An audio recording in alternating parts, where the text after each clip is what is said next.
Welcome to You've Never Seen It, my mission to never hear these four words again. I'm your host, Allison Salamoni, and joining me today to discuss American Graffiti are the world-renowned Harrison Ford superfans. You can find them pretty much weekly doing their Ford Fiesta over on the Movie Guys channel here on YouTube. It is my friend, your friend, everybody's friends, Paul Preston and Adam Witt. Welcome back, gentlemen. How are you?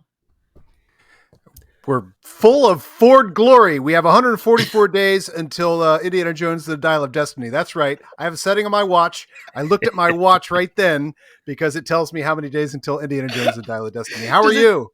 I'm doing great. Does it count down the minutes and the seconds too? Like, could you get that precise? Hold on. Let me tap. Your watch is the Dial of Destiny at this point. It is. It does everything. It's way fun.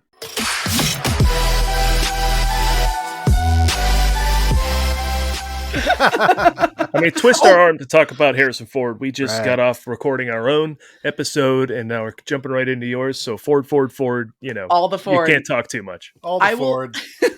I will never have anyone else on here for a Harrison Ford movie. If I did, I would think you guys would end our friendship. I feel like you I better can't. Doesn't.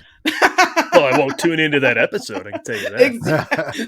Or you will, just for spite, to say what that person got wrong. It's great. Just you can leave the angry Reddit comments as an anonymous. I'll sit in the live chat comments and just be like, "Nope." No.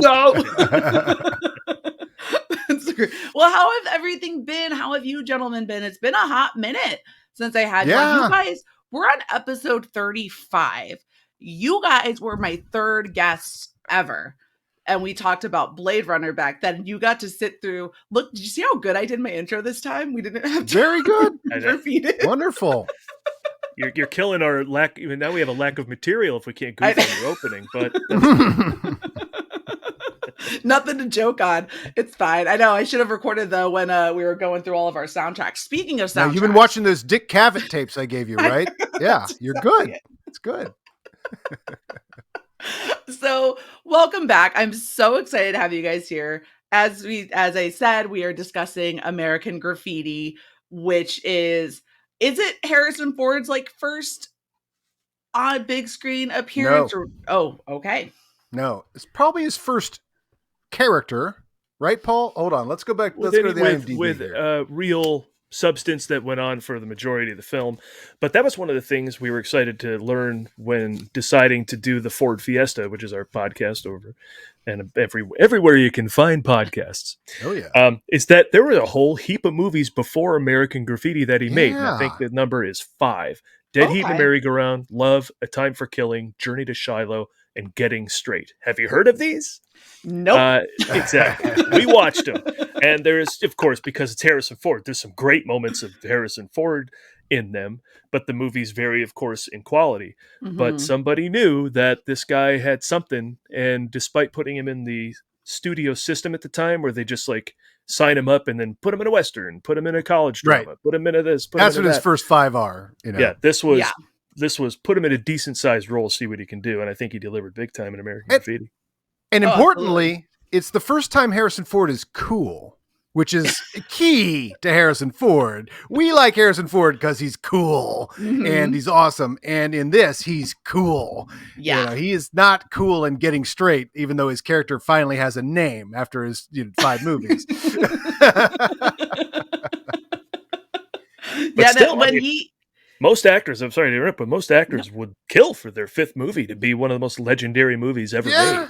You know, American Graffiti is certainly that, not just on a cultural perspective, but in terms of the money it made based on the budget and, you know, all sorts of other awards it received. Oh, I mean, that's an actor's dream. I mean, think about this. Before George Lucas made Star Wars, and I'm going to talk a lot about George Lucas here because this guy, you don't even know how cool this guy is. And Graffiti is part of that puzzle. But before he made Star Wars, he made a movie that made the most money as compared to its budget, the most successful movie of all time. Comparative to its budget and the amount of money it made, this was the most successful movie of all time. And then he would go on to make Star Wars. Oh, geez. Do you have the stats on that? Discovering Harrison Ford also. Thank you, George Lucas. Thank you, George Lucas. Harrison Ford. Yeah. doing the Lord's work for. Do For you have all the of us. stats on that, Allison? Because it's worth sharing if you know the I'm budget. pulling it up right Because now. I have it. If you Paul's need got it. You know what? If I you brought got some it, Paul, stuff because you got there's it. a lot going on with this. I movie. love it. Thank you for doing my homework for me. The most that I've gotten please. written down was that it was I wrote down what it lost to at the Academy Awards because it was up against some pretty big films too that I also haven't seen, like The Sting. So Right. And know. way better movie than The Sting. But I'll tell you this. You say it lost an Academy Award. The studio was threatening to never release it. Really? So that's quite a step up from having never been seen. It was the Batgirl of its time, right? What? That's wild. Yeah, they were not going to release it. And you know why, Allison? Why? Because the structure of this movie, and it doesn't appear to modern audiences, it doesn't appear this way. But at the time, the structure of this movie, nothing had ever been made like this, where you just go from one thing to the next, and then you come back to the other one, then you come back to the other one later. And I always describe it as being the Pulp Fiction of its time. When we went to go see Pulp Fiction, you're like, oh my God, it starts with the ending and then this, and then the time jumps, and then these two characters meet up or whatever. American Graffiti had done that times 10. Yeah. And then the sequel to it did it that exponentially times 100, I think. But we could talk about that later. But yeah, this was the Pulp Fiction of its time. The studio didn't know what to make of it. And do you know what? And do you know what? Do you know any of the behind the scenes? Like Francis Ford Coppola is a producer on this, right? Right. So I know Francis Ford Coppola is producer. Really, honestly, I don't have a whole lot. Like I know you got like. Don't worry. You got. Sit Don't back, worry. Allison. I don't want to take Sit over back. the show, but sit back for a second. This at least. is why I have experts on this show with me. What's the point of me driving conversation as a host when I have you guys? Here's Coppola and Lucas. They have met up and they are ready to take over the world. Maybe Lucas wasn't ready to take over the world. He might have gotten that from Francis. But George goes and makes his own movie after shooting behind the scenes on Francis Ford Coppola's movies. And I mean, if you got an hour, I got other stories there. But anyway, for example, let me just say this. When the reason that Lucas ended up on the studio set to begin with was he won some award. And you could go work at Warner Brothers, I believe it was. And George Lucas is all excited because he loved animation. He loved Bugs Bunny. He goes, I'm going to go to Warner Brothers and I'm going to go to the Warner Brothers animation. I'm going to see the animators. This will be so exciting. That was long closed. Like he gets there and he's like, it might as well have been, tumbleweed blowing across it. And he goes, you couldn't find anything shooting. This was at like a low ebb. Right. Because at this time, these young filmmakers were bringing Hollywood back. Hollywood was dying. I mean, it was the Easy Riders and the Godfathers and these sort of filmmakers that brought him back. So there's nothing being shot there. The only thing he could find being shot is is it Finnegan's Rainbow? Is that the Coppola movie? Finian's Rainbow? Yeah, Finian's. Is it Finian's Rainbow? Mm-hmm. It is Coppola, who was already a legend because he was the one kid from film school who'd made it to the studios. He was shooting studio stuff. And he goes and he sees him shooting Finian's Rainbow. And legendarily, but I love this story, Coppola walks up to him in the middle of it because he sees a kid his age, these are kids on the lot and everybody else is 50 years older than them. And he's like, he goes, he asked him, what do you think of all this? And he's like, nothing much. And Coppola's like, dude, I'm directing a movie here. Anyway, but Graffiti, Coppola already had made The Godfather at this point. And so he had big credibility after they started a production company, American Zoetrope. And these two have had such adventures. So he makes this movie and the studio says, we're going to shelve it. Nobody can make head or tail of what you're doing with this. You've edited the shit out of this. I mean, basically he edited the plot of this the way he edited the trench sequence in Star Wars. I mean, it's this like kind of masterpiece of editing, but longer scenes. Yeah. And he goes, I think this movie's going to do so well. We're going to show it to an audience in a mall. They pack this mall full of 20-year-olds or whatever, that they're people their age who are nostalgic for a time 15 years earlier. I mean, how much earlier is that's what people said. If someone made a Graffiti today, they'd be talking about like Obama. Like, remember that? But, they had Vietnam and, all this sort of stuff. So it's like to be able to take them back to a more innocent time was very significant at that time. Shows it to the mall. Everyone goes nuts. And the studio still walks out and goes, I think you paid these people. There's no way this movie played that well. And Coppola takes out his checkbook right there and he goes, I'll buy the movie from you right now, and starts to write them a check. I'm buying the movie from you right now. This is going to make so much money. And only then did they're like, the guy from The Godfather, they're like, all right. Maybe we'll release it. But almost wasn't released. That's wild. It's such, I mean, everything about it, like, I had a really good time watching this movie. Did you? Okay, good. I really did. No, I really had a good time watching it, because I'm also getting, we're getting Ronnie Howard, like baby Ron Howard, I thought was just incredible. We're getting Richard Dreyfuss, who the most I've seen him in is Jaws, which comes out 3 or 4 years, like 3 years after this. Later. Yeah. So you're getting like Richard Dreyfuss. You're getting, obviously you get your Harrison Ford, who when he showed up on the screen, I very audibly went, there he is. Did you forget he was going to be in the movie? Because it's about a half hour or something. I did. And I was like, well, I didn't forget, but I'm like, oh, he sneaks up on you. Where is it? But like, as soon as he shows up, I'm like, there he is. And I legit. Oh, and there he is, right? I pointed at my TV and my husband just goes. He is so much character so immediately. He's only got a minute in that first scene to like let you know who he is. And he's, oh my God, and I love that he's a constant throughout the movie, right? Like he's constantly looking for John Milner, who has baby Mackenzie Phillips in the car with him. And like that whole thing was just hilarious. Like I thought it was all Terry the tiger instead of the toad when he's trying to pick up on Debbie through the whole, like everything about it was just, it was very much, they really encapsulated the time that they were trying to encapsulate with, from the dialogue to the soundtrack. I mean, one of the best soundtracks. That was radical. Like, all of the best needle drops throughout that movie were incredible. And then the Wolfman Jack. You can't not talk about Wolfman Jack and right. when you're discussing American Graffiti. Because it was all this pop culture that America didn't know it was generating pop culture yet. The baby boom invented pop culture. There was no pop culture before. Charles Dickens wasn't pop culture. It was that novel, you know what I'm saying? Like pop culture, like this is the first time it was identified in the wild in a weird way of like, oh, you know what? That music has now changed and that music became this music. Yeah. And that interesting. And the DJ thing, like, I mean, to audiences who had forgotten because of the ills of the world and they all became adults in between, to just go back 15, 13 years and go, oh, I could just sit and chill out in 1962, you know? Oh, so, yeah, that's what Lucas wanted. He wanted to make a film of his childhood. Yeah. And, he was 27, I think, when he made it. So talk about punk right there. You talk about the young guys on the set. There's no one making movies that age right now on that level where Universal might release it. I don't think. Is there? Damien Chazelle's late 30s, but that's probably it. Yeah. So yeah, and ends up with a $777,000 film. That was Lucas's lucky number.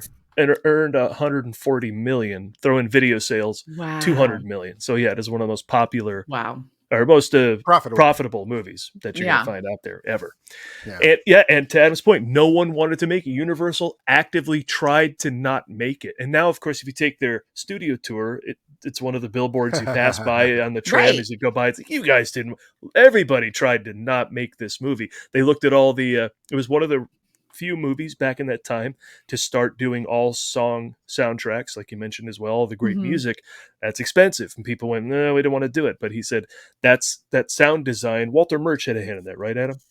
If I'm not mistaken. Well, no, Walter Murch had a hand in the reason the music sounds the way it does in the movie is because they did something called worldizing the music. So they would take the music, they would play it on a speaker in an alley and record the sound of it out in the street. So all the music you hear isn't from like the record. Walter Murch was in charge of that sort of like, soundscape of the whole movie, which it does. I mean, when it takes you to the next thing, it's always bridging you to the next scene. And that's how they made that unusual structure work, where 1 minute you're with this character, 1 minute you're with this character, and it could be edited 100 different ways in 100 different movies, That's so cool. This leads to a phrase I'm trying to make a hashtag, and it'll never happen, but I enjoy it anyway. It's called genius incest, because all these geniuses were incestuous with one another's projects. Back in the day, I'm sure you've probably heard about Spielberg and Lucas and De Palma and Coppola and John Milius all hanging out together on the beach in their beach house or whatever. Milius shooting his gun in the ceiling and everybody having all these great ideas. But they honestly had to prop each other up to demand their brilliance be seen in the films because of so much resistance. Like, yeah, we mentioned Coppola puts in the money after having Godfather clout to finish Graffiti. Lucas makes Star Wars. Coppola can't get Apocalypse Now made. Lucas goes, I got Star Wars money. Let's do it. So now we have American Graffiti, Star Wars, and Apocalypse Now. Who wouldn't want those 3 movies in the world? Dummies at Universal, dummies at Fox. The old guard. It's old guard. Everybody. The old guard. That's what they're fighting. Yeah. Right. Yeah. That's incredible. And I love how, like, everything that it does, and you were talking about with Universal, like, and now at like Universal Studio, the Orlando one, we have the Mel's drive-in in the middle of the, like, you can go and, you know, do your quick service restaurant, but they have all the different, you know, cars sitting out in front. Like, it's literally a staple of Universal Studios, it feels like. I mean, for people that just didn't even care about it.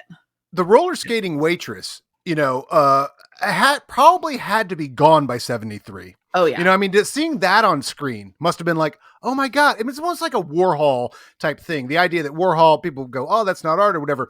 But nobody realized that soup can just sort of came about as its own look and branding and all that sort of stuff. And basically it is art. And it's like everything from 11 years ago is actually art now because we don't have the rollerblading waitress anymore. We don't have, you know, all the music's changed. And so it has to be a fairly new convention at the time to be nostalgic, I think. Right. And at the heart of it, it's a coming of age story, right? You have Richard Dreyfuss, Kurt, who doesn't know if he wants to go away to college. You have Ronnie Howard, who can't wait to go away, but wants to make sure Laurie gives it to him before he does, but also like he's just very smarmy. And then you have the John Milner who's staying behind, and he's at the beginning, you know, kind of yells at them a little bit with it. And then he goes on but he's like the racer and this cool guy. By the way, one of my favorite things that I noticed, like just like little costuming things and everything, is the rolled up pack of cigarettes in the arm sleeve. Like, it's just so cool. It's just those types of like attention to details on things for like each type of person, which really was a caricature of, I feel like, everyone that you would find during that time. And it's done so well. Or anytime, really. There's the kid that didn't leave town. Mm-hmm. There's the kids that are going to go off to college. There's they're worried about the draft, and you know, isn't one of them going off to the army? Toad ends up in the army. He ends up, because they do planning to in this movie. I forget. I'm sorry. Is he planning to go do that during the first American Graffiti, or did he get drafted? I forget. I can't remember. I don't know. Yeah. That might just be the end credits. Yeah, the end credits said like he ended up being missing in action in Vietnam. So, which I have to ask. So I watched the end credits, and then of course Amazon Prime was like, do you want to rent? I'm sorry, I didn't own it. I apologize. No. I'm just saying, did it interrupt the ending of the movie? No. As the credits were rolling, it popped up at the bottom and asked me if I wanted to go and watch more American Graffiti. Oh, really? Okay. And I was like, probably not right now. No. Don't do that. We'll explain what that is. I thought it interrupted one of my favorite jokes in the movie is the last frame. Yeah, no, that was great. No, it went through all that. Yeah, we'll get to that. It was great. I love that we got a where are they now kind of thing, or like where did they end up in the end of American Graffiti, where you have Kurt flying off and they're all at the airport. Kurt's flying off. Ronnie Howard stays behind instead of going, which was a fun little twist to it. And in between all the shenanigans, I loved all the scenes with the Pharaohs. When they come up, they're like, for anybody who doesn't know, the Pharaohs is a biker gang. Yeah. Based on an actual biker gang that actually brought George Lucas into it because he was always at the speed races and always working on cars. And he drove a Fiat Bianchina, a 2-stroke engine that he had modified to go extremely fast. Almost killed himself in it. But he was a part of the Pharaohs in Modesto. So that's really happened to Lucas. He got adopted by the street gang. That's so fun. This is why I love talking with you guys about these things, because you have so much cool knowledge that I don't. Well, how funny was... Oh, sorry, Paul. There's Go even ahead. stuff that you're not going to know unless you're really paying attention or know a whole lot about cars. But I Yeah. guess We've each seen it a bunch character of in the times. story represents a different aspect of Lucas's youth, and each car they drive represents their character. Like, it's not just like they're driving this or that car. The car they're driving, Falfa, big muscle car, Lamette, smooth, Steve's car, slick and wide, but kind of conventional. So it's all done with that. All those things are the sign of a good filmmaker when they happen behind the scenes and work on you when you're not noticing. Yeah. Well, Terry the Toad is the one that looks like Lucas. We know, right? Like that's George. And he's got a moped. So there you go. Milner was the car driving Lucas. And yeah. It was so funny. Oh my God. I loved Terry the Toad. Was his whole sequence with Debbie, and like the way that he is flirting, and then, or when they're sitting in the car drinking the booze, and he was like, yeah, I had horses. I sold them though to get these wheels and a Jeep, because he was just like, oh shit, horses can make a lot more money. Why would I only have one car? And like starts going to like this tirade of like how he goes like hunting, and they say and a Jeep. Yeah, he goes, and a Jeep with the gun, 4-wheel drive, and a gun rack, so I can go hunting. And he's like, he hunts bears and deers, and like is what he's like telling Debbie.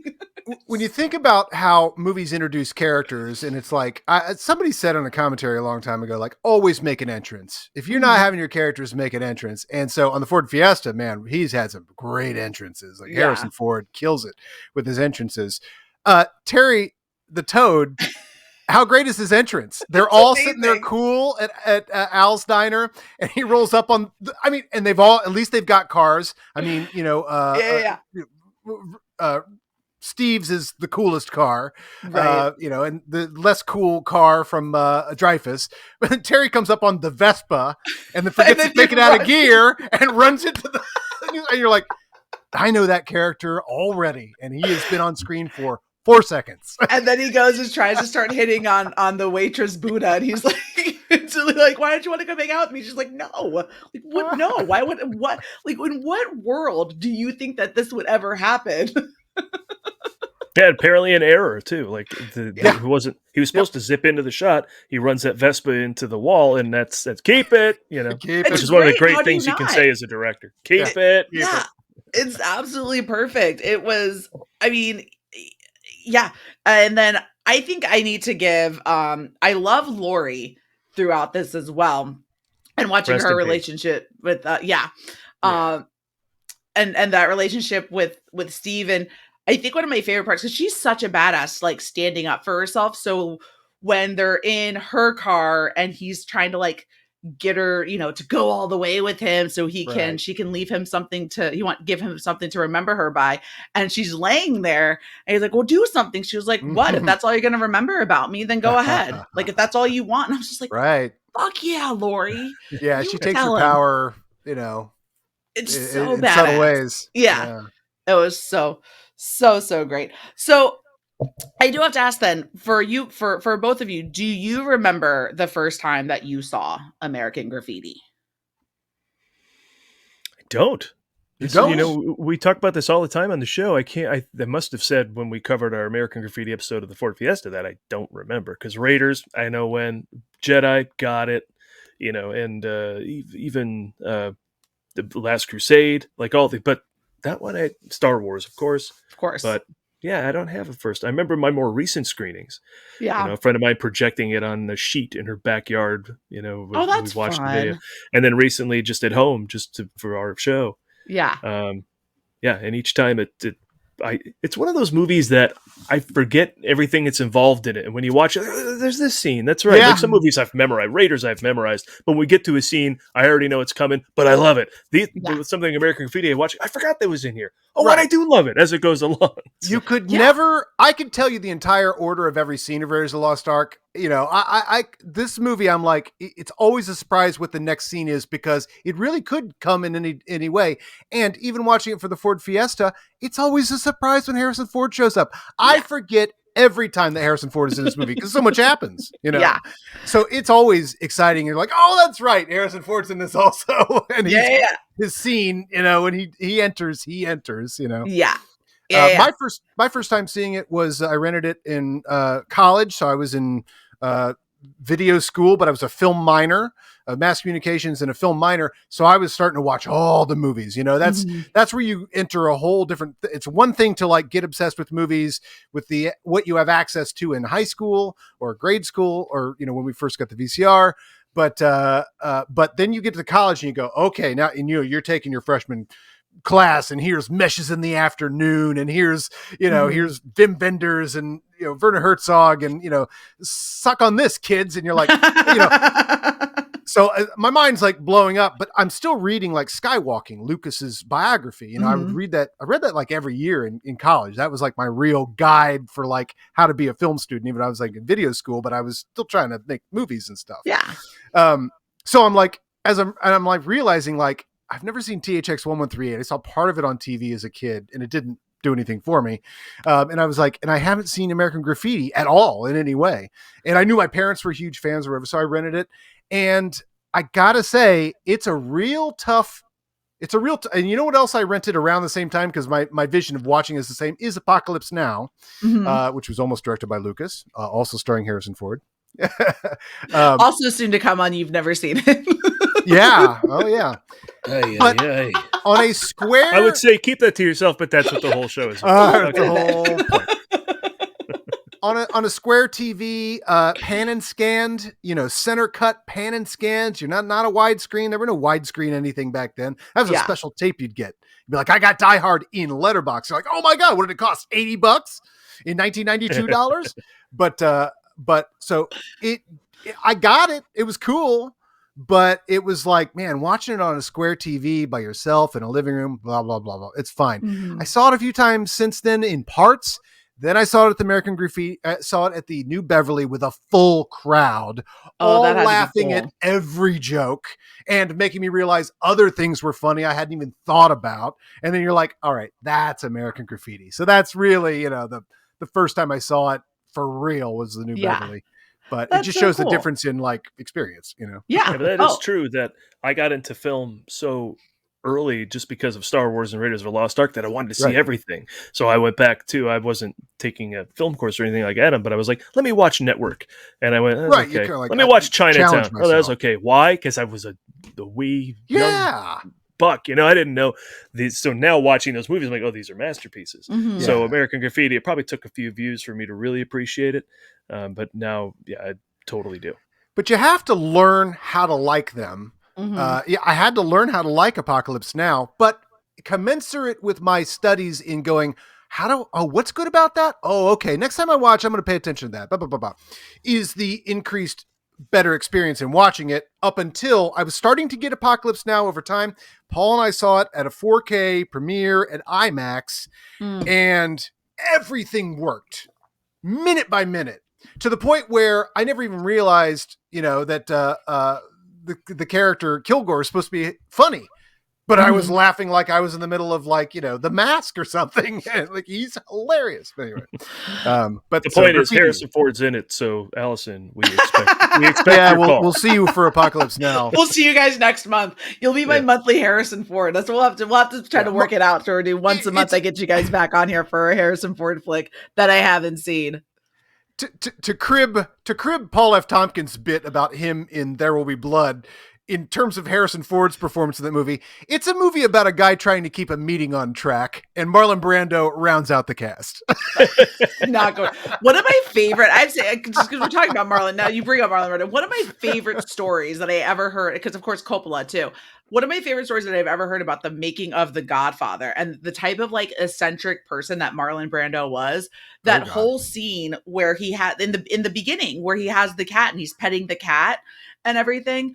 Yeah. Apparently the cat was purring so loud and they wanted to get rid of it and he refused. So they had to go back in and do like the what ADR? Is it? Yeah, the ADR over because the cat was purring so loud during those takes as like he was sitting in Marlon Brando's lap and he was petting it. It wasn't supposed to be in the scene, but he refused to put it down.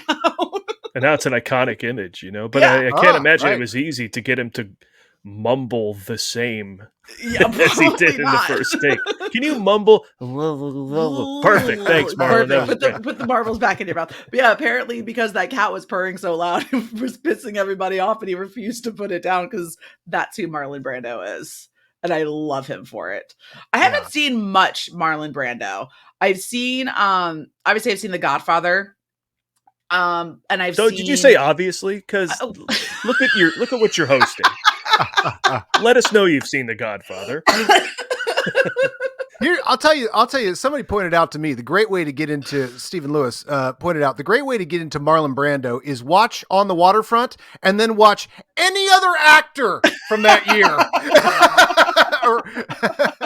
because everybody else is doing this sort of thing, and he's just like being real, and you're like, holy shit, fucking Marlon Brando. The other thing, the young Marlon Brando movie I've seen is his performance in Guys and Dolls, which was, okay.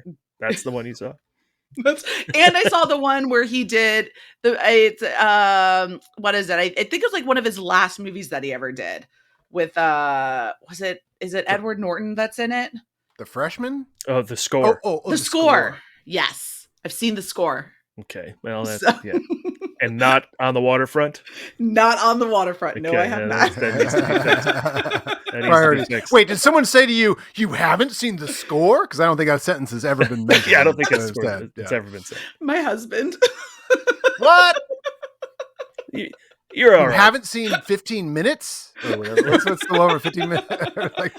No, it's not. See, that's the thing. This is a fun show because every movie you determine if it's, like we have a term on the movie guys called movie jail. It's very similar. If you haven't seen blank, if you haven't seen Shawshank, you're in movie jail. I have seen that one. I have seen Shawshank. Okay, but if you haven't seen License to Drive, is that movie jail? Is it a movie jail? Fine. See, but some people might say, oh, it has. So the argument about whether, so we could argue, is The Freshman with Marlon Brando and Matthew Broderick, and you haven't seen it. No, level you can go your whole life without seeing that movie.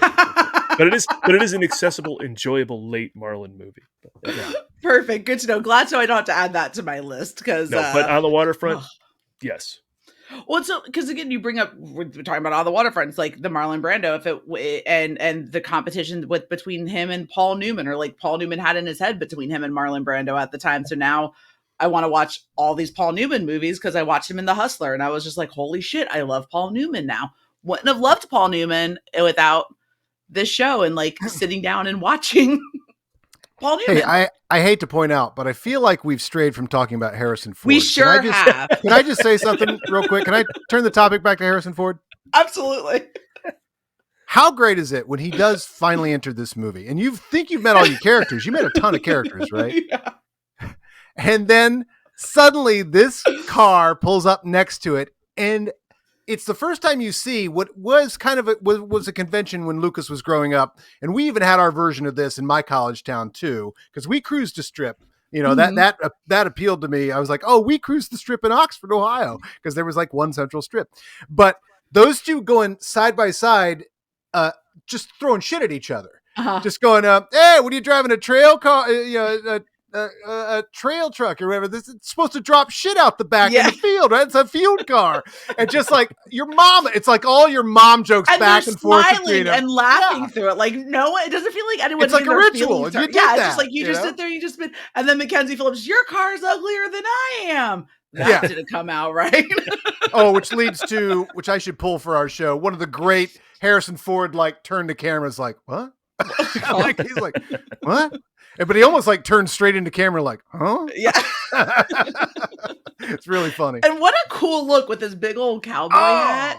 Yes. Yes. What a look. Apparently, again, if you believe what the internet says, I do. His character was envisioned with a flat top crew cut, and he didn't want to do it. So he opted for the cowboy hat, and Lucas liked that, and that's what they went with. Now it's iconic. That's funny. And we just found out the fate of that hat at this year's Star Wars Celebration. Oh, really? Yeah, we went to a place called Do you know what happened to that hat, Allison? I don't. It turns out that hat took a long journey to someone's hands. Yeah. I'll let Adam tell the story, but I'll set the stage. We went to Star Wars Celebration, and we were going to interview people at De Nuevo. They need a better name, but this place that makes full size, Star Wars helmets like stormtroopers and things like that. And then we talked to the Chia Pet and Clapper guys who had made like Star Wars Chia Pets. We're going to talk to Prop Store about some of their cool props and costumes and not costumes, props and miniatures and things they created for fans who are big fans of collectibles. And this guy told us a story about the Bob Falfa hat. Yeah. And, this place usually sells like screen used lightsabers, this is $110,000 or whatever. And like, models, they had all this whole display thing. And I don't know how we got the guy on the conversation about the Bob Falfa's hat, which is a screen prop I would never think of, like, oh, I should track down. Oh, I wonder where that's at. Is it next to the ruby slippers? No, it's not. It doesn't have a story. Yeah. But these guys, anything that's involved in the movies. So some guy brought up the car. I had bought the car at the time, found out that same car that Harrison Ford drives is in a great Hot Rods to Hell movie called Two Lane Blacktop. Okay. So it's a legendary car already when the guy found out that, and then also Graffiti said, oh, I want to buy that car. But this is fairly recent after the shooting of Graffiti. So it wasn't really that legendary yet, but it was like, oh, the Two Lane Blacktop car? I want that. And when the guy sold him the car, he goes, oh, there's some hat in the car from the actor that used it in American Graffiti. The actor. The actor. We know who it was. So the guy bought the car with that hat, and then I think, found out, oh, it's Harrison Ford's hat. I'll keep that as well, and kept the car and the hat. And then the hat recently came into these collectors, the prop stores collection. Crazy. Bob Falfa's hat. It's something you would never be able to track down if it wasn't connected to that car, and or left in that. Yeah, if it wasn't left in the car, today, who knows what would have happened? Yeah. That would just be pulled from the props and put in a vault or a museum or something. Actor's hat. That look, and all I'm saying is, for any enterprising country singers listening to this, a great name for a band is Bob Falfa's hat. I just want to say. Improv team? Yeah. Improv troupe or country band. Yeah. I'm going improv troupe actually now. I do. I love that. I'm gonna go back to start taking improv lessons just so I can use it. We trademarked it here. Three of us. We have been Bob Falfa's hat. Thank you very much. Good night. Can we get a suggestion for a place that might fit on this stage? Yes, and yes, and. There was an improv troupe in Chicago that used to not get a suggestion. They would just start and they would gradually whip up a whole improv. And it was like a part of a cruise. It'd be like a 20-minute show. And at the very end of the show, after they had done all their improv, they would stop and go to the crowd and go, now, can we get a suggestion? And they give a suggestion and you go, that's a stupid suggestion. They run off stage. Inside Vladimir or something. One of the early is it that? Yeah. That's I was in a troupe. Like that. I was in a troupe called Marvin's Ear. Do you know the reference to Marvin's Ear? Marvin's Ear. Oh, the boxer? Reservoir Dogs. No. Oh, Marvin's Ear. The one that gets cut off. It's like Bob Falfa's hat. It's Marvin's Ear. I love that. Bob Falfa's hat. Marvin's Ear. Again, guess what? I have seen Reservoir Dogs. Okay, good. We can continue. I'm just saying my gaps are very my show should probably be named I might have seen it, because there's some that people are like, oh, at least you saw that one. This is the story of my life. So with everything in this movie, the cars themselves are are so sweet. Like, they're incredible. I think Milner's car is probably one of the coolest cars I think I've ever seen in my entire life. Isn't it? Yeah. Like, I don't know how it works. I don't know how he's able to. It drives with no top, like, over the engine, but it's cool as shit to look at. Well, you live in California for one. True. Yeah, it helps. You take it out if it ain't raining. That's it. There you go. And it's not raining much. But when you mention all the firsts for this movie, is like that type of cars and stuff. I mean, maybe in some drive-in movies you'd see really good hot rods and stuff, but not sort of like in 73. Like that's like, that was another cool element. Like, no matter what you're into, if you're just into music, or if you're like, oh yeah, Wolfman Jack or high school or all that stuff, it's like, wow, man, it's just really, it's kind of like a Gatling gun that fires like pop culture memories for people who had just kind of gone through the Vietnam war and all that stuff, and we're like, oh, more innocent time. Like, yeah, the cars. Remember the cars on the Remember music. cars Oh, and God, the the music. cruising and the girls. By And the the way, cruising. you can't just again nowadays you're not going to be driving on a strip and have some guy be like, "Hey, come ride with me," and go, "Okay," like that's a Yeah. safe thing to do. Oh, that's what was done. There was no kidnapping in 1962. There was no kidnapping in 62. Like just or it just that blew my mind. Like, we'll catch him at the light and we'll do all of this. Yeah. When the one chick was like, "Oh, that's a Pranks. pretty sweet car," and like, Ken or something was like the line he was like, "If it involves you, I'm a ready Teddy," and then she like throws the water balloon in, and then I mean, it's just shenanigans on Yeah. these roadways, and nowadays someone would probably get shot through road rage. Oh God, yeah. It's definitely harkens back to a more innocent time. Much more innocent time. Very much Are you so. familiar with the term a hangout movie? No. This has kind of come to me more recently, but then I realized, oh, it defines various other movies. But people were calling Once Upon a Time in Hollywood a hangout movie. The classic hangout movie is Dazed and Confused, Okay. where everybody, I mean, there's a lot of stuff going on, but it's all sort of, I mean, really talk about a spiritual cousin to American Graffiti. Oh, yeah. Dazed and Confused, I think, is the double feature that New Beverly even did. Yeah, you would do, but what a good double feature. I wouldn't have thought, oh yeah, that'd be a good double he's feature. just hanging out. All takes place in one night, both of those. Yeah. But yeah, it's a hangout movie. Everybody's Yeah. just kind of hanging out, and ultimately, life's pressures do push these guys into having their little adventures for the night. And Steve and Lori, and they have their night because of their relationship. Richard Dreyfuss is looking for love and finds this mysterious girl, all this sort of stuff. But it's all just like hangout stuff. You're all just driving down the strip, or you're at the makeout point, or you're just sitting around on your car when the pharaohs walk up, watching TV in the storefront or whatever. It's just like Gil's car, and he scratches it. He's like, "Oh, come down here. You see that?" And like they're looking, and like Kurt's just trying to like walk away from all of it. It's great. And I love that there's not, I don't know how to like say it without, it's like there's not like everyone's own stories is like their own little plot, right? But it's not like some big deep, it's that there's no ticking bomb, right? It's just except for leaving the next day on the plane. It really kind of the big thing is Kurt leaving or is he not leaving? What is Kurt gonna do? Like that's and everything else is just a side story with it. But I love that like it's not something that's going to. It's a fun movie to watch.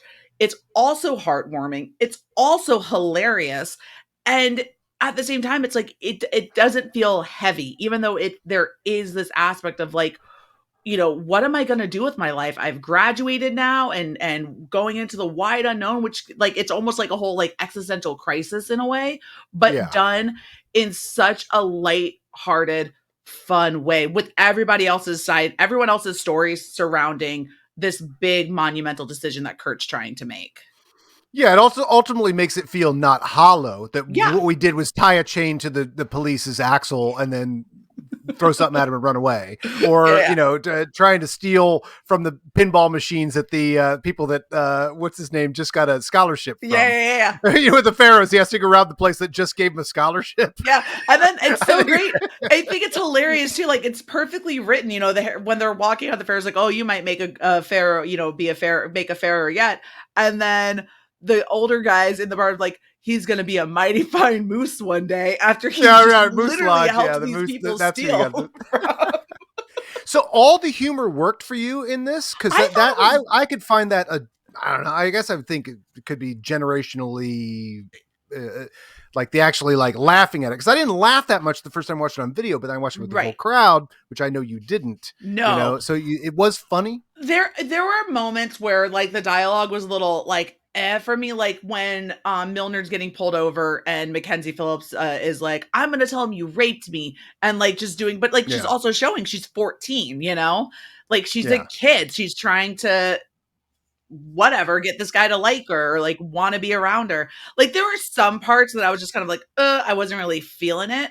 but there was a lot of good just humor with it. I mean, like I said, everything with Terry and Debbie had me dying. I was so uncomfortable, but so hilarious at the same time. Because like and just watching him try to like talk himself up to this shit. Because who hasn't done that? Like who hasn't tried to make himself look cool for someone they think is super attractive that doesn't go to the same school as them? But then watching as everything unfold when they're down in the valley, and all of a sudden he sits up and he goes, "The radio stopped.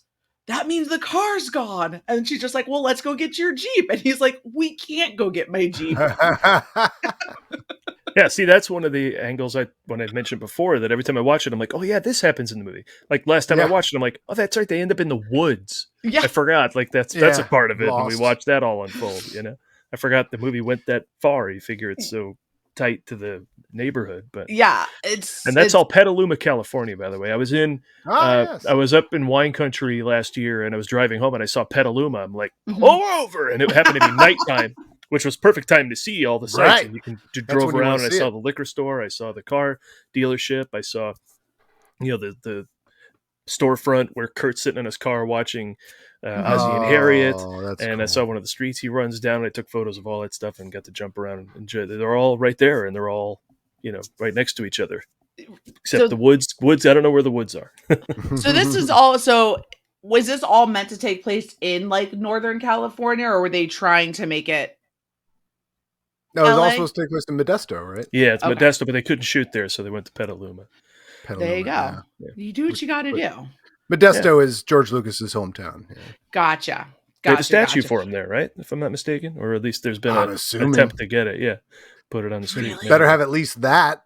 Could you imagine if they had a statue of you guys in your hometowns? Oh man, that'd be crazy. But he did miss his high school. He did miss his high school reunion to shoot this. That was one of the facts we learned as well. Oh really? So wow. To make something of himself, and made such a thing of himself, he missed going back and bragging about it. But I'm sure he bragged later. He bragged. Yeah. Well, but the irony is he was making a movie about going to high school and couldn't make it to his reunion. That's hilarious. And they probably saw it when you didn't put me in that, dude. Yeah, that's I'm the guy. Oh man.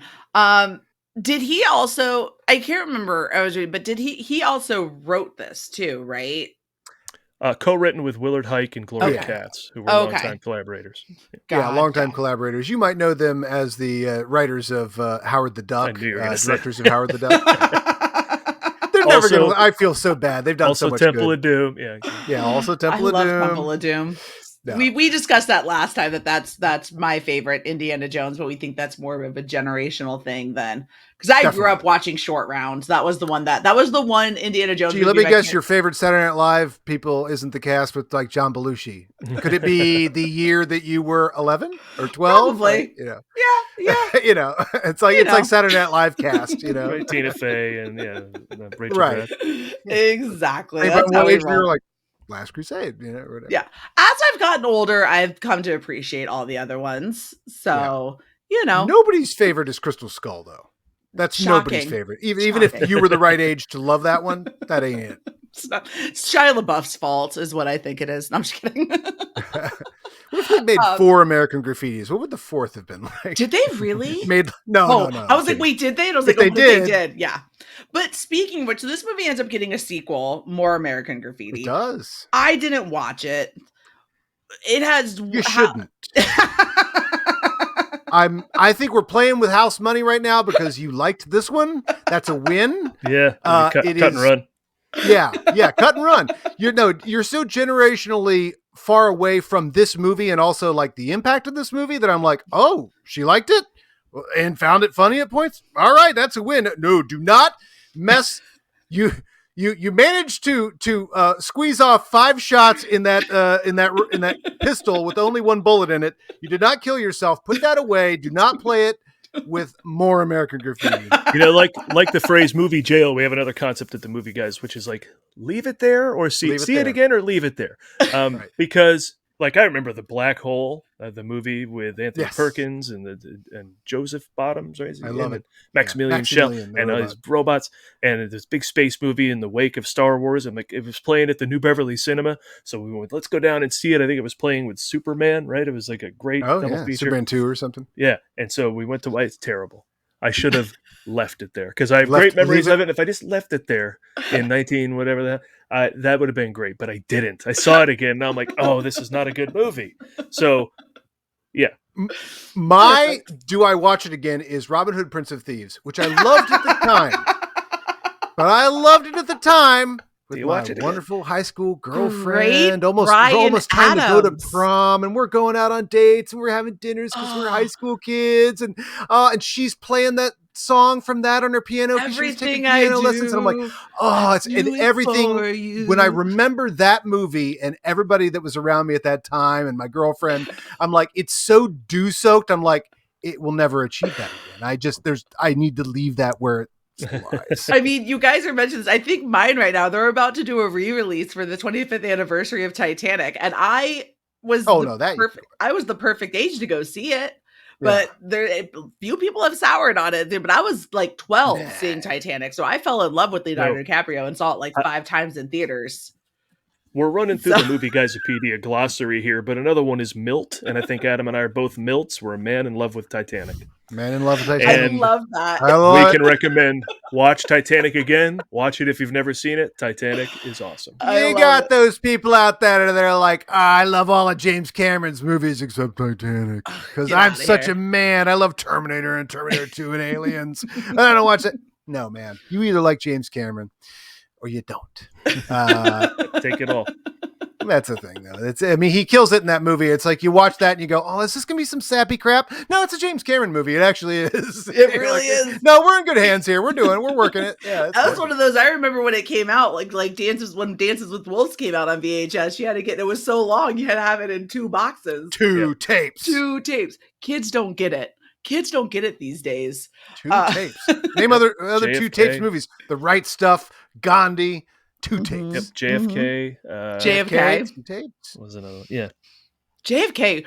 Again, another movie that people are amazed that I have seen, but I'm also obsessed with the conspiracy theory of who actually killed JFK that I had to watch the movie. And you should be. It's not like your trust has been won back by the governments that be. So, well, it didn't help that we went to Dallas and went to the 6th floor museum at Dealey Plaza. Yeah. And you've been there. They recreate the snipers. I couldn't deposit a book from this distance. Actually, I'll be honest with you. I only stood on the street. I didn't go up and in. I went up in there. It's one of those. She went back into the left. It's one of those audio tours, right? So you're there with the headphones and the iPod around your neck, and you're standing there, and they have the tape playing on like these little video screens, and you can look out and see where the X's are, where the shots came from, and they have the little recreated snipers perch right there. I'm shocked we do that. Right? Weird we do that. Oh, not only that, you think the government wasn't complicit? We made a tour out of it. And not only that, when the light, it's an actual street, like cars are driving on this thing. When the light turns red, people run out into the street and take pictures on the X's and then run back to not get hit by a car. But weird celebration.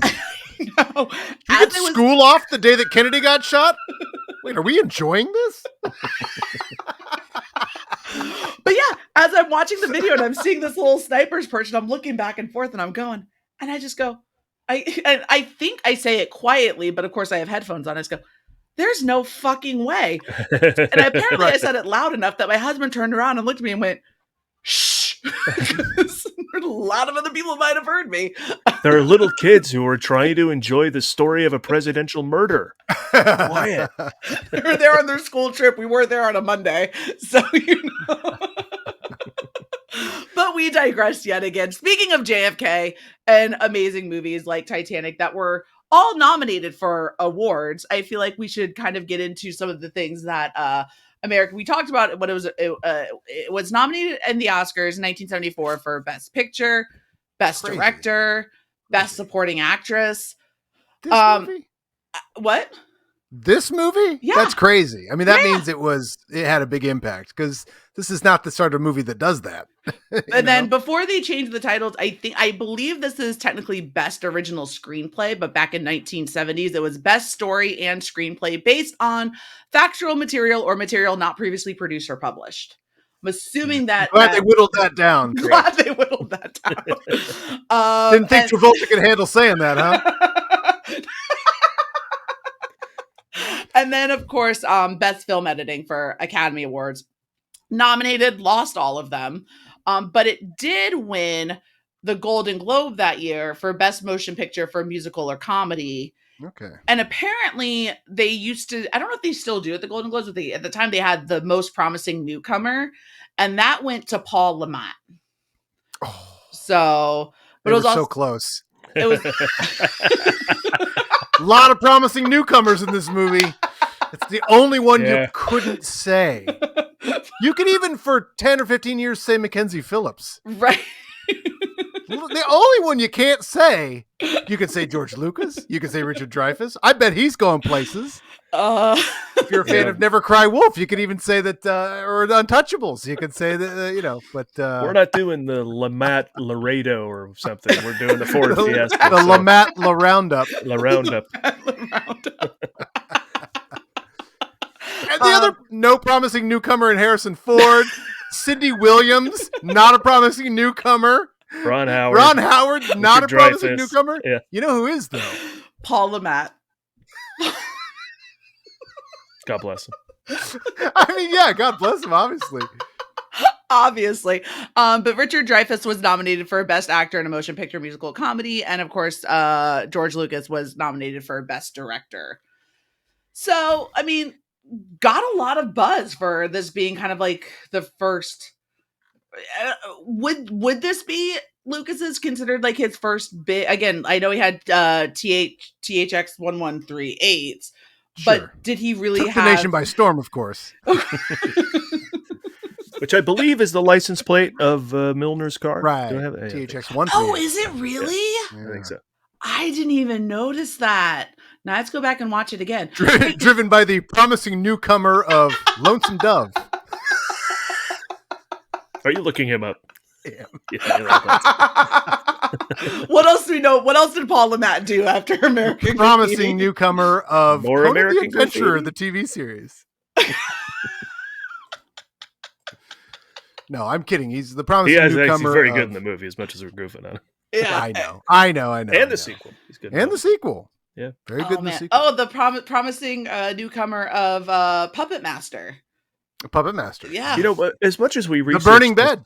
when we did our show on American Graffiti, I can't recall what else beat it. You said The Sting. What else beat this film for Best Picture, or beat Lucas for Best Director? Because I'd be curious to put up arguments as to who may have directed the film better. It lost to The Sting for Best Picture, Best Director, the original screenplay, and film editing. So everything that wasn't an act.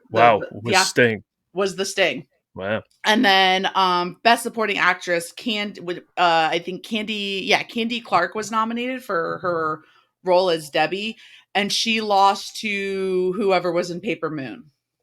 Tatum O'Neal. That was nominated. Oh, Tatum O'Neal, yeah. Okay. Yeah. So, I mean, it's kind of deservedly so. Yeah, to a kid. Pretty good kid. Pretentious little kid. No, I'm just kidding. Have you seen that movie? Have not. Never heard of it. You haven't seen Paper Moon? What? I have to get one of those, baby.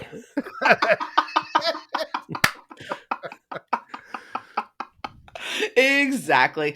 But it looked like when I looked up, the 1974 Oscars, it seemed like it was another one of those like really kind of stacked years with movies that I have heard of that I know have some sort of cultural significance. This is full of movies I've heard of.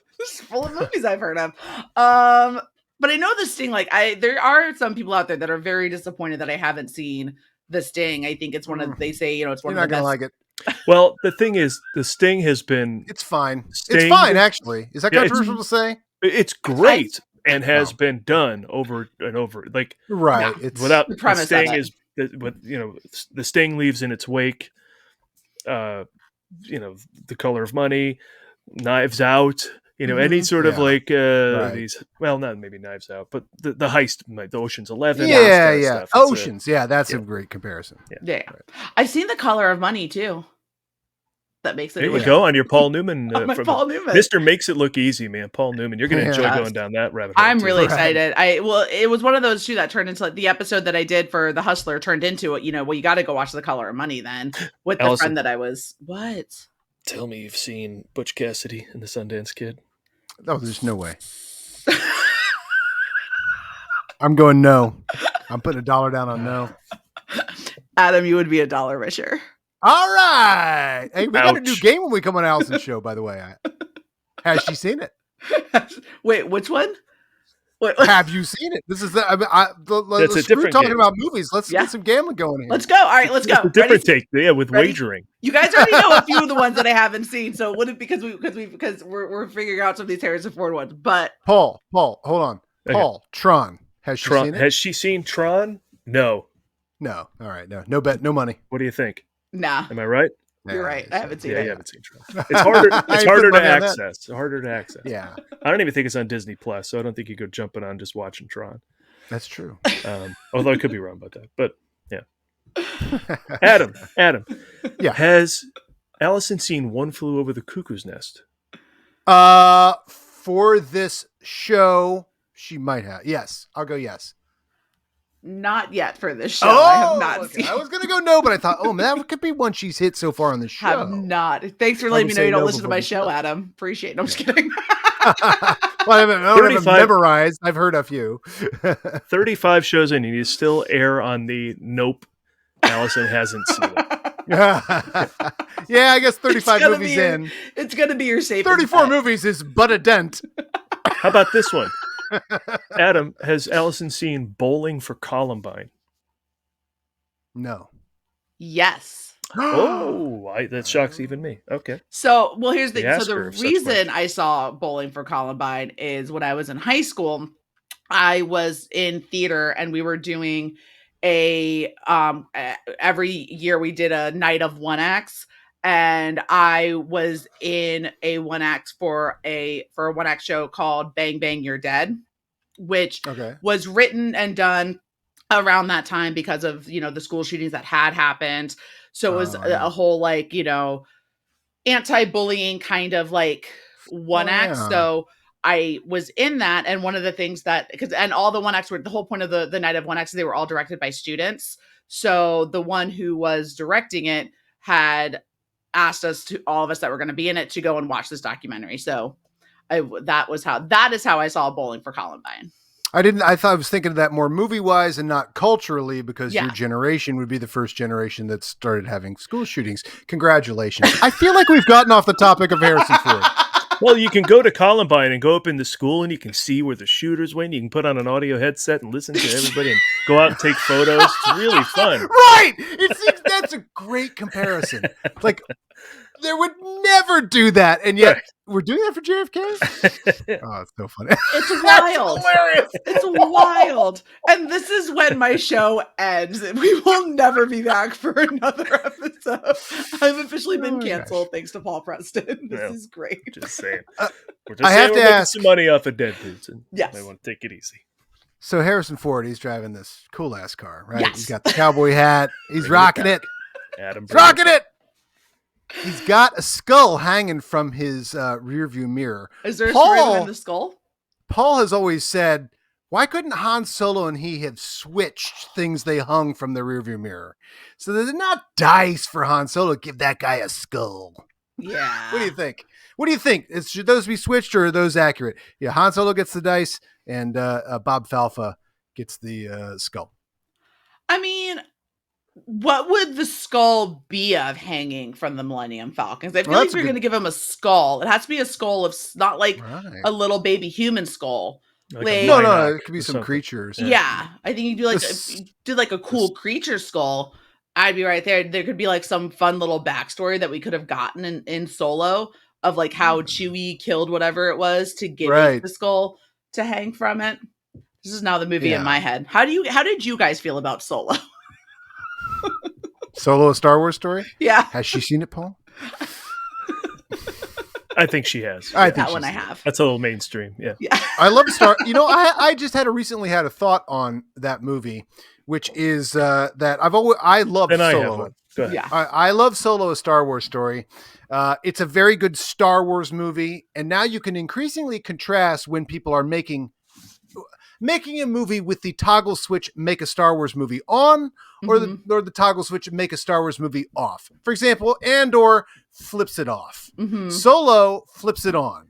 Right? I'm making a Star Wars movie. This is how a Star Wars movie is supposed to feel. It's a very thick universe. We move very quickly. We do very genre things like rob a train or ride horses and things like that, or some version of horses.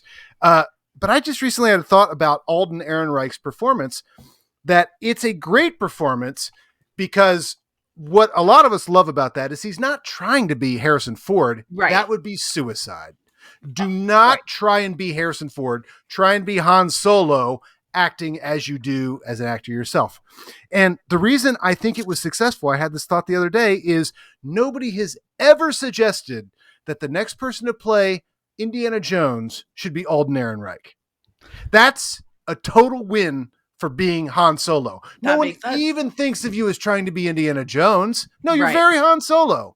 So he's not imitating Harrison Ford. Anyway, that was just one little thing I thought of recently. I'm like, oh, nobody said, who should play Indiana Jones? Alden Ehrenreich. Like literally nobody said that because he's very Harrison. He's got the Harrison Ford thing. Yeah. Or the Han Solo thing. No. And how interesting is it that Ron Howard appears in American Graffiti with Harrison Ford, then goes on to direct a movie with Harrison Ford's character Han Solo in the lead. All comes together. Look at that. Wow, and it's always a 6 degrees of separation. Everyone always talks about the 6 degrees of separation to Kevin Bacon. I feel like it really should be a 6 degrees of separation to Harrison Ford. Yeah, longevity might. I wonder what the odds are of eventually appearing in something. Yeah, nobody ever mentions the fun part. The fun part of the Kevin Bacon game is it was invented around the time he did Apollo 13. Really? All right, let's go back his 12 movies and figure out. How is everyone connected to Kevin Bacon? Add 30 more movies to that career? Yeah, everybody's been in a movie with Kevin Bacon at this point, right? Yeah, exactly. But back on to Harrison Ford and American Graffiti. Of course, we also have to talk about the final race, his race scene with John Milner. And actually, can we talk about both? Let's go. Yes. So the first one, his first appearance with Paul Le Mat, they're driving back and forth. Like, what are you driving, a field truck? That's your mama's truck. What kind of color is that? Dork. I ain't nobody dork. Yeah. Piss yellow and whatever, piss green or whatever. Well, and then also let's say he gets when Cindy Williams leaves Steve. I'm alternating. I can't remember her character name, but I remember his character name. Lori. But anyway, she goes with Bob Falfa, the bad boy, and to piss off Steve, and gets serenaded by him. How did you like Harrison Ford's rendition of "Some Enchanted Evening"? Incredible! It was wonderful. Who wouldn't want to be sung to by Harrison Ford? Amazing. Right? I mean, it's incredible. It's perfection.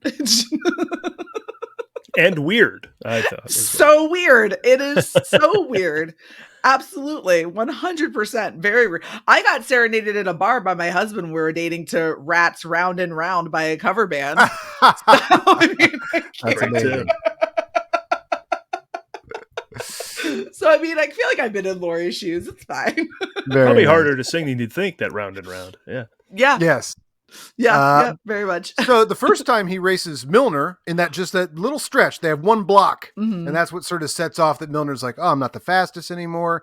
But I got to tell you, the George Lucas that I have spent a lot of time studying appears almost infrequently in American Graffiti in some ways. The whole thing's a George Lucas movie in one way, but in another way, he only pops up in those two races. That's like the real George Lucas that's going to, get the idea for the trench sequence and, all this sort of like that. That's the George Lucas that's in love with editing. And I really love, cause I just pulled a clip today for our show, watching that sequence of those two racing. There's like 30 cuts in that little tiny 15-second race, and you're like, oh man, this George Lucas. And you see it at the end of THX. There's an escape with lots of like high intense editing, but him without that intense editing is almost kind of not him in a weird way. It's almost the nostalgia thing is, but the editing is not. And so then I just love that the way that first race is edited. The second race is edited very well as well. But go ahead, Paul. What do you think about the final race? Oh, I was excited when I went to Petaluma to drive that very road. Ooh. I can tell you that much. When you exit town, Oh, wow. That's awesome.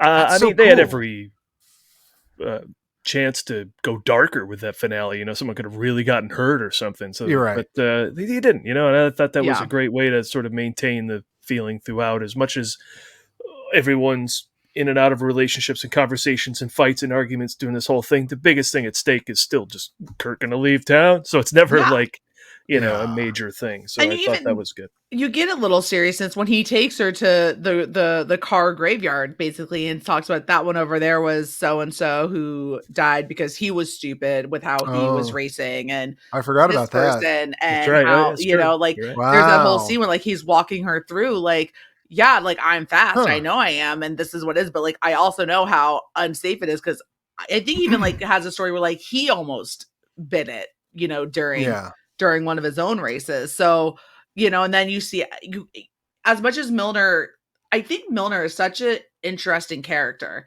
because he's trying to be this ladies' man. He's trying to like hold on to this glory day of, and this heyday of where his life I get older, they stay the same age. Yeah. Right.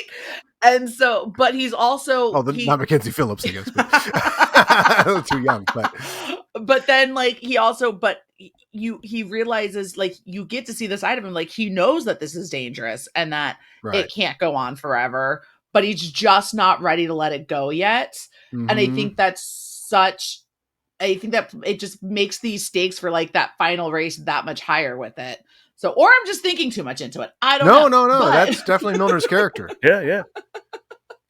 So I just think I think for how surface level they try to make most of these characters appear like Steve ready to go off, but still wanting to get some like very typical 17-year-old ready to go off and face the world.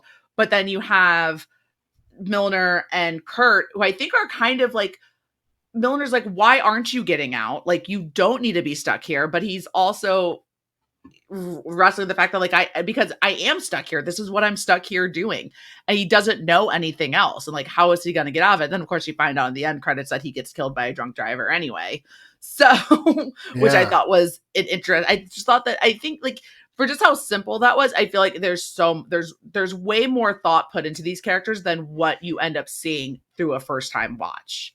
And I love when a movie can do that. Like first time watch, like you said, hangout movie, you're watching it, you're getting these little kind of surface level kind of stories. And then I went back and rewatched it almost back to back just to like get more in depth. And like you sit with these characters now and you're seeing these personalities and you're seeing how much deeper they really go. And I think it's so, and if I go back and watch it the third time, it's going to happen even more. And I love that. It's helpful to have gone through this journey with these characters to enjoy it the next time you watch it better, because even if you don't appreciate the fact that like Terry, forgets the clutch on his Vespa and runs into the thing, by the time you've seen him lose the car with Candy Clark and, you've seen the full breadth of it, then if you go back and watch it again, you're like, oh God, and then you're really laughing because you're like, that's so him. Yeah. So all the characters have that appeal when you watch it numerous times. You're like, oh, that's such a Steve move, or, all the relationship jokes are Steve and Cindy Williams. I can't remember her character's name. Ron Howard. Lori. Yeah. And Lori. All the relationship things of like, well, I just really think I should see other women or whatever. It's like that's sort of like, oh, you dork, you dummy. Like, what are you doing? Like everybody's been through some version of that or whatever. Everybody plays a different version of nerd, and he's the one that's like all the relationship nerd stuff. It's like, Steve.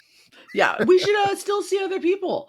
And those are big laughs at the New Beverly. That's like all the whole conversation. Oh, and we didn't discuss it, but when they break up and how great is this dramatically, they break up and still have to go dance with each other Yes. at the ball. Yeah. And that's all shot in like a big one shot, I believe. I think that's Yeah. just held the entire time. That in each time one of their faces turns away from us and we can't see the emotion at certain points. And it becomes more stressful for Cindy Williams, for Laurie. When she's turned away, you're like, and then when she turns back, she's like even more emotional. And they're doing this in front of all these people. You're like, that's a radical scene, you know? And she's just, and I love how she's just giving it to Steve. She's like, because he's like, oh, when I went, he keeps thinking like he was the one that started this relationship. And she's in there going, no, you didn't do any of this. Like, we're together because of me, because you were too chicken shit to do like X, Y, and Z to get there. And so I didn't catch that line either. That's yeah, great. Yeah. She's like, it's a whole conversation of like, no, this is when we first on our first date, and this is when this was. It was because I told you, and I had to kiss you first, and I had to do this, and it just goes to like Steve's trying to play all cool, and Lori's just in there going, this. She's like, she's the one that's been in control the entire time. And she's the whole reason that they're together, and she's sitting there, and she's like, so it's almost like a fun little like FU moments with everything. Right. And then like Steve's back around, and then, again, they do the thing where they're in the car and she's laying there and he's like, well, do something. She's like, well, this is all you're going to remember me by. Then go ahead and do whatever you need to do. And just like, I love a good badass woman in a movie. Right. You really pulled that out in this discussion. Yeah. That she does that. She does a lot of subtle moves. She doesn't haul off and punch him. No, she's like, no. Here's how you're forgetting how this relationship is gone because you're so blinded to have forgotten how all this started, how all of it progressed, and where we are now because you're so blinded by graduating, and uses all that against him. It's great. It's great. Yeah. That's a really good perspective. Yeah. Yeah.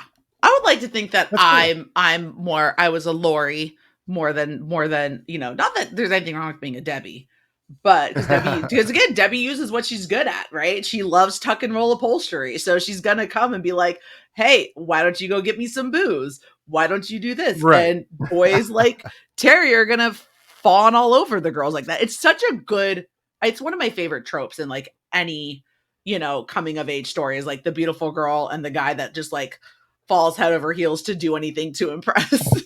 And George Lucas was interested in this idea because he had studied sociology. And he's like, when you look back on our time in Modesto, it's basically like you could analyze it like a sociologist, like, oh, the mating rituals of the Northern California male, like really, it's like basically a wildlife movie in a way of like, oh, and then this one gets together with her, softly 3 years previous, and then tries to break up with her like this, That's great.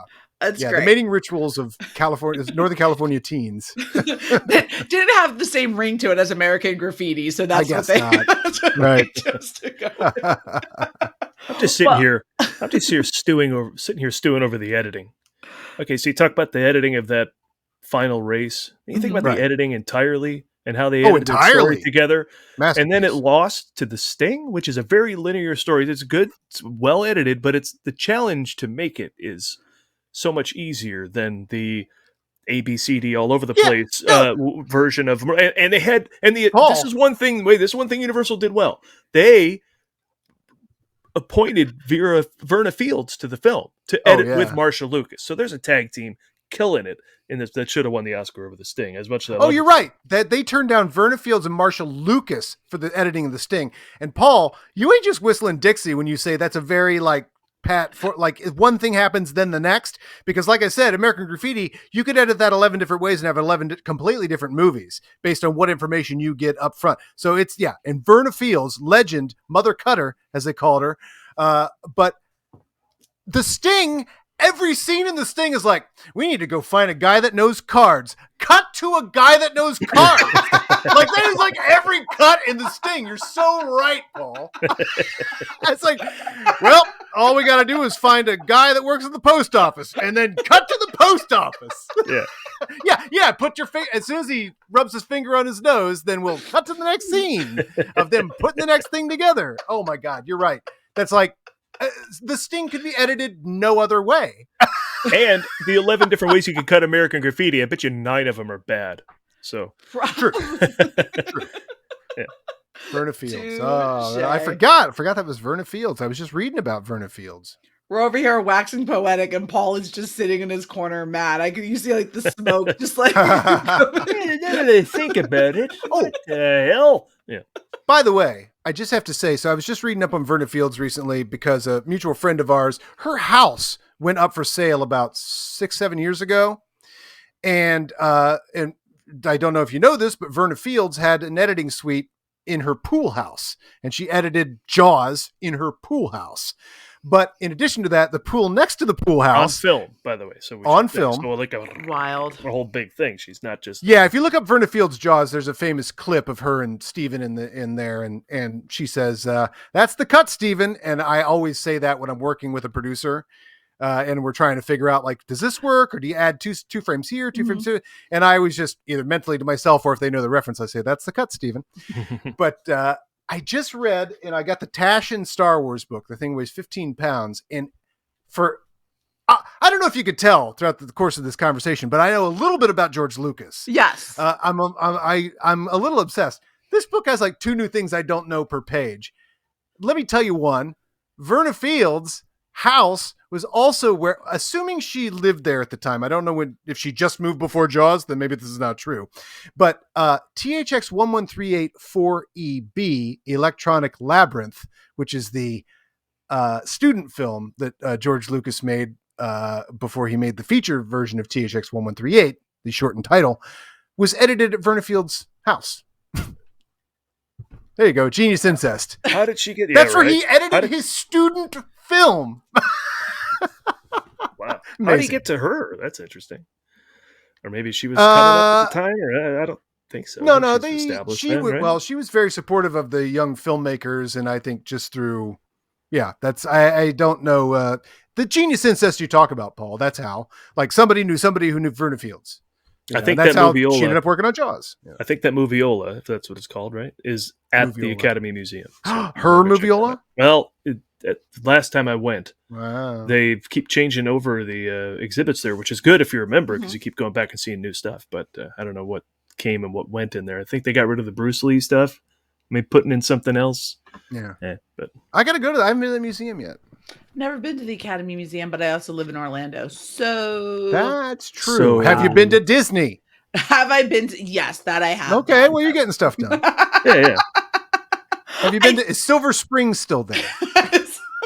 Is it? Oh, Is this it was great. Cypress Gardens? Is that Cypress Gardens still there? Is Busch Gardens still there? Go to Busch Ocoee Gardens, and have ourselves Is Ocoee? Gator I love World Ocoee. still there? Oh, of course, Gator World is still here. Is it? Of course. Right. In Winter Haven? Of course. Right. Yeah, of course. Right You can go Good. every single day. You can go help feed the gators or watch the gator feeding at, noon or whatever it is, when they go and they wrestle the gators.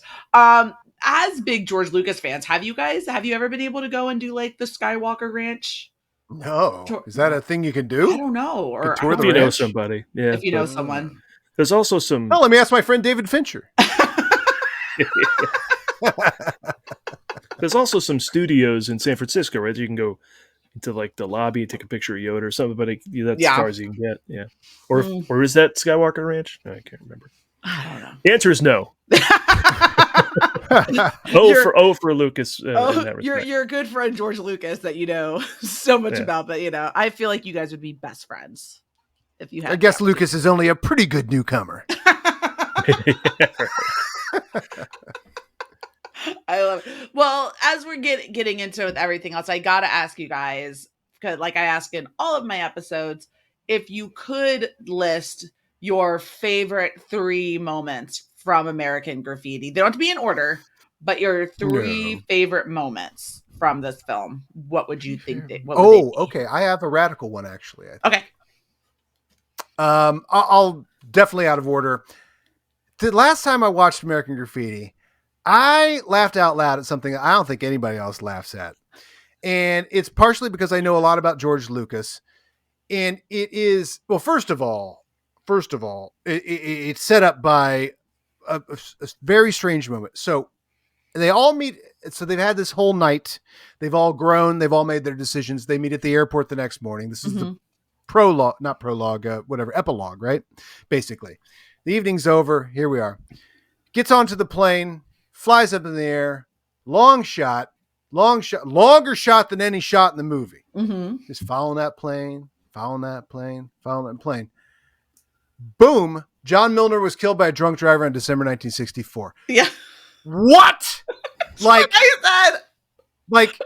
That really happened to that character, but wow. What a place to put that. Now, the thing is, Vietnam is in the minds of all these people looking for this nostalgia, right? Mm-hmm. So the idea that John Milner was killed by a drunk driver in December 1964, very well may be the first month of the Vietnam War or something like that. Like that sort of idea of like, oh, boom, the first friend known killed.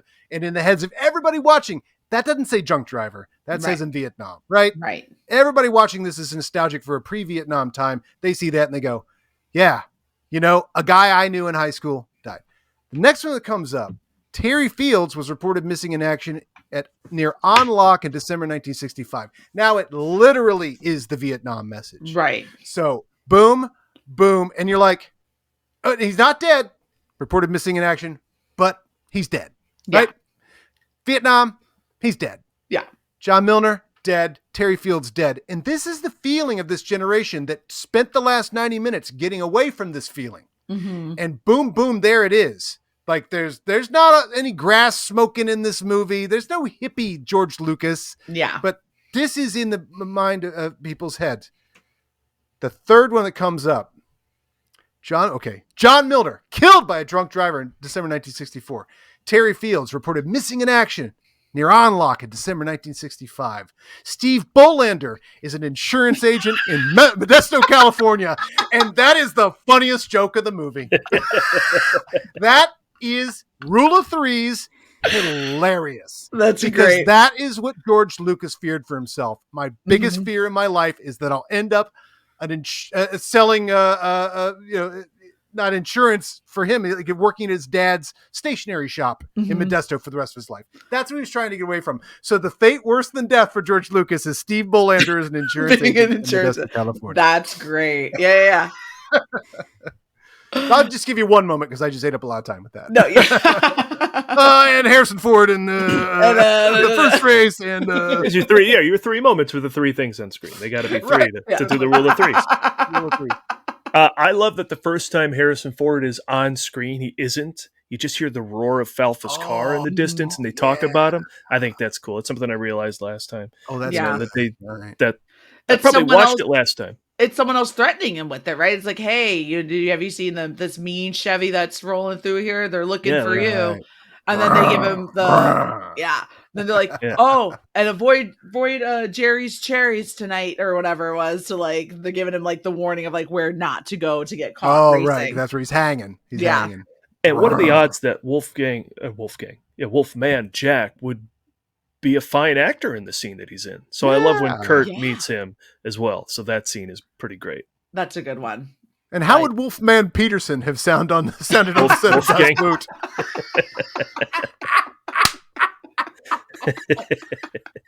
Hey everybody, I want you to go to this end of the submarine and pretend you're drowning, baby. All right, here comes the perfect storm, baby. We're gonna get on the boat. We're gonna right, perfect storm. I was trying to think of the other. Wolfgang Peterson. Not what I need you to be. I need you to have courage under fire, baby.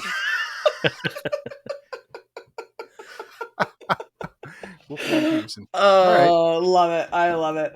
Well, I think with kind of all that being said, unless you have any more. Unless, Paul, you have 2 more? Yeah. Those were 2. A third? I mean. You have a third? I mean, 2. You did. That's right. We've talked about it, but I do love when Terry's entrance is just great because it's like so we great. know who everybody is. Boop. Well, we know who he is. Okay. We're good. Yep. That's the best. I just, you talk about it, just like I forgot that Kurt rolls up in just like a beater of a car, which I think is again kind of goes to like his character of like he doesn't know where he's going, he doesn't know what he wants to do. Yeah, it's like that little French 2-door thing, just a whatever car, just rolling. That I feel like that's just how he's been going through life, just doing whatever and like getting by. And as I hit my microphone out of the way, like you're just getting by. And I think you with what you said about like each car representing the person makes so much sense when you see what Kurt's going through. Yeah, it and really like did. that whole like there's got to be something more for me than just going off to school on the East Coast. We did not talk about the creepy teacher though. That was in this Mr. I don't remember what his name was, but he called the girl, like the female students were trying to get him to dance, and he was like, if Mr. Hall comes around here and sees me dance with you sexy, I mean young Right. ladies. Oh, yeah. I'm like, oh, you're a teacher. But then again, that shit happens all the time. And back then, Even more so. imagine if there were no consequences for doing that. Imagine. In a man's world only. Yeah. Oof. Oof. So yeah, so they definitely captured the time Yeah. with it. So with all of this being said, I'm going to do what I do and end every episode with going into Letterboxd and rating it out of 5 stars. So if I can get it pulled up, I am going to give, you know what, for American Graffiti, because we're going to have, You don't have to fake it for us. we're be not honest. faking it. We're not. I do have a follow-up on this. Go ahead. Okay. American Graffiti right now for me is a 4-star film. 4 out of 5. Okay. I enjoyed it. Impressive. I really did enjoy it. And I think but again, I also think watching it when I watched it now for this show was going to give me a completely different feeling than if I had watched it this time last year.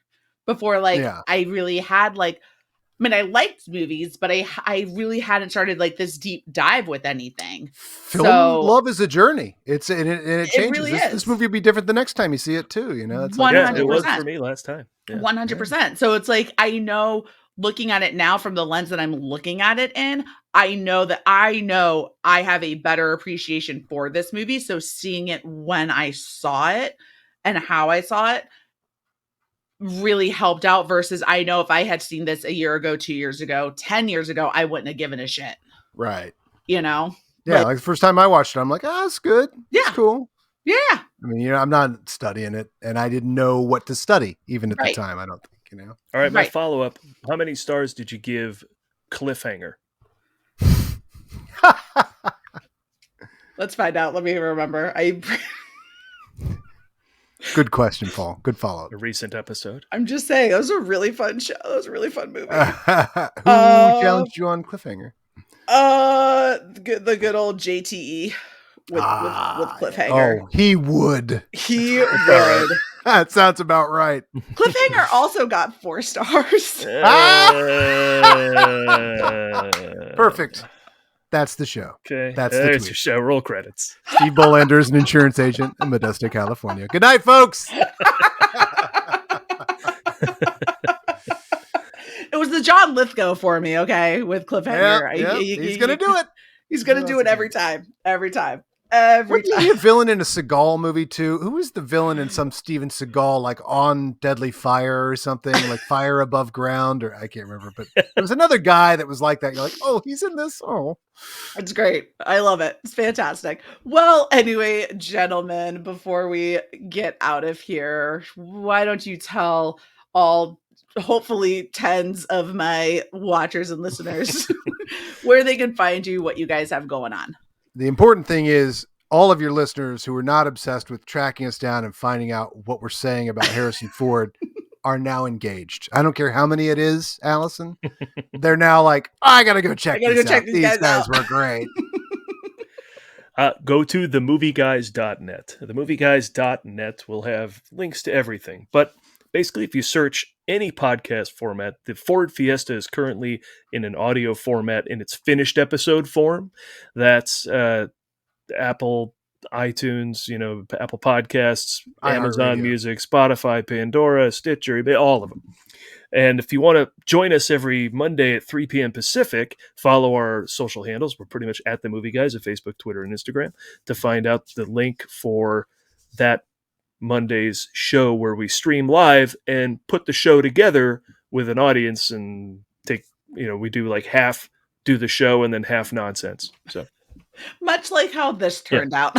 Yeah. But themovieguys.net has that. And also I'm launching another podcast called Countdown to 5. It's just going to be a 6-episode podcast where we look at every Indiana Jones movie and then do another episode after the Dial of Destiny, so that'll be coming out as well. That's cool. It's an exciting year for Harrison Ford fans. Very Yeah, and exciting. Drinking is great, and 1923 is great. Like, it's crazy that he's so Right. prolific at 80. It's great. He's 80. Jesus Christ. That's like we were talking about it earlier before we started recording. I saw Bruce Springsteen last night. The guy's 73, looking like a real snack. If you love what you do, why would you retire? Why would you retire? Exactly. And thank you guys and everyone who is here watching. You guys, we'll figure out. We'll get off of here. We'll figure out next month's Harrison Ford. Like, what's next? What haven't you seen? What can we? You've seen The Fugitive. Yes. Okay. Yes, that You've seen Firewall. I'm kidding. So again, thank you to everyone who is watching here on YouTube or listening on our audio platform of choice. If you are listening on audio, please be sure to subscribe, rate, and review Flick and Reel. You can also, if you're watching here on YouTube, hit that subscribe button, like this video, leave a comment with your thoughts on American Graffiti or any other Harrison Ford flicks that you love, as well as hit that bell icon to get notifications for every time we have new content drop here on Flick and Reel. You can follow the show on Twitter at You've Never Seen It FNR. You can follow me at Allison Salamoni. And until next time, my friends, be safe. I'm going to go watch some more Harrison Ford movies so I can catch up with these two. We'll see you later. Yeah, we'll see you next time we're on here with A Time for Killing.